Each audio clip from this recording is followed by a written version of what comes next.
নমস্কার, আমি ভব্য রেকি হাউসের থেকে রেকি গ্র্যান্ডমাস্টার রাজা মুখোপাধ্যায়। আজকে বিষয়বস্তু হচ্ছে যে কার্মিক হিলিং। কার্মিক হিলিং অর্থাৎ কিনা কর্মফল সংক্রান্ত হিলিং, অর্থাৎ কিনা কাউকে হিল করা বা সারানো, সমস্যার সমাধান করা। এই যে কার্মিক হিলিং অর্থাৎ কিনা যেটা আমাদের পূর্বজন্ম বা আমাদের পূর্বপুরুষদের সঙ্গে রিলেটেড। পূর্বপুরুষদের অনেক সময় থেকে বিভিন্ন কর্মের ক্ষেত্রে তাদের উপর কেউ অভিশাপ দিয়ে থাকেন, সেইটা উত্তর পুরুষের উপর বর্তায়, তাতে উত্তর পুরুষের উপর নানান রকম সমস্যা দেখা দেয়। সেই সব জিনিসের সমস্যার সমাধান করার জন্য যে হিলিং এনার্জি আমরা প্রয়োগ করি সেটাকে আমরা বলি কার্মিক হিলিং। এই যে হিলিং প্রসেস, সেইটাতে যাওয়ার আগে প্রথমেই আমি আপনাদের সবাইকে ধন্যবাদ জানাবো আমাদের চ্যানেলকে সাবস্ক্রাইব করার জন্য, এবং আমাদের চ্যানেলেতে আপনারা যে বিভিন্ন রকমের হিলিং এর ভিডিও রয়েছে সেগুলো দেখছেন, কমেন্ট করছেন, লাইক করছেন, শেয়ার করছেন, তার জন্য আপনাদেরকে ধন্যবাদ জানাচ্ছি। আমি আপনাদেরকে যে হিলিং পাঠাবো তাতে কার্মিক সমস্যা সমাধানের জন্য কি করে বুঝবেন যে আপনার কার্মিক সমস্যা আছে, সেটা হচ্ছে যখন কারোর জীবনে কোনো সমস্যা বারবার একই সমস্যা একইভাবে আসতে থাকে, তখন আমরা সেটাকে বলি যে কার্মিক সমস্যা। যেমন কারোর একইভাবে বারবার চাকরি চলে যাচ্ছে, বা বারবার একইভাবে প্রেম কেটে যাচ্ছে, বারবার একইভাবে পরীক্ষাতে বাধা পড়ছে, বা বারবার সম্বন্ধ ভেঙে যাচ্ছে বিয়ের। একইভাবে তার মধ্যে দুটো ব্যাপার থাকে, একটা হচ্ছে একই প্যাটার্ন আর একই জিনিস। সেই ক্ষেত্রে আপনাকে বুঝতে হবে যে আপনি কার্মিক সমস্যার সম্মুখীন হয়েছেন এবং সেটা খুব রিজিড, সেটাকে কাটানো খুব শক্ত হয়। সেই সমস্যাকে কাটানোর জন্যই আমি রেকি এনার্জি প্রয়োগ করব। আপনারা অনুগ্রহ করে এই এনার্জিকে গ্রহণ করুন।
আপনি কল্পনা করুন যে আপনার মাথার মধ্যে দিয়ে একটা সাদা আলো মাথায় প্রবেশ করছে এবং সেটা মাথার মধ্যে দিয়ে ঢুকে আপনার সারা শরীরে ছড়িয়ে পড়ছে।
আপনি কল্পনা করুন যে আপনার মাথার মধ্যে দিয়ে একটা সাদা আলো মাথায় প্রবেশ করছে এবং সেটা মাথার মধ্যে দিয়ে ঢুকে আপনার সারা শরীরে ছড়িয়ে পড়ছে।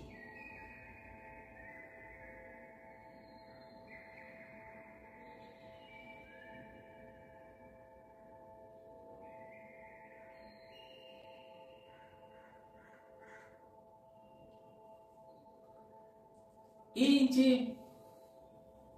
আপনি এই ভিডিওটা দেখলেন এবং আমার পাঠানো এনার্জি গ্রহণ করলেন, তার জন্য আপনাকে ধন্যবাদ। তার আগে ধন্যবাদ জানাই আমাদের সকল দর্শকদের, ইউনিভার্সকে, রেকি এনার্জিকে, আমার গুরু রজন নোবেল স্যারকে, এই মোবাইলকে, ইন্টারনেটকে, আপনি যে ডিভাইসে দেখেছেন তাকেও, এবং আরো এই সংক্রান্ত বিভিন্ন ব্যাপার স্যাপারকে, রেকি সিম্বলকে, আমাদের পিতামাতাকে, আমাদের গুরুদের, সবাইকে ধন্যবাদ জানাই। সব পূজনীয় এবং পূজ্য মানুষকে ধন্যবাদ জানাই, প্রণাম জানাই। আমাদের ভিডিও দেখতে থাকুন, শেয়ার করুন, লাইক করুন। আমাদের আরো অনেক এইরকম ভিডিও আছে যেটাতে বিভিন্ন ধরনের হিলিং এনার্জি আমরা প্রয়োগ করেছি। আপনারা সেগুলো দেখুন, এনার্জি গ্রহণ করুন এবং সেই এনার্জির ফল পান জীবনে।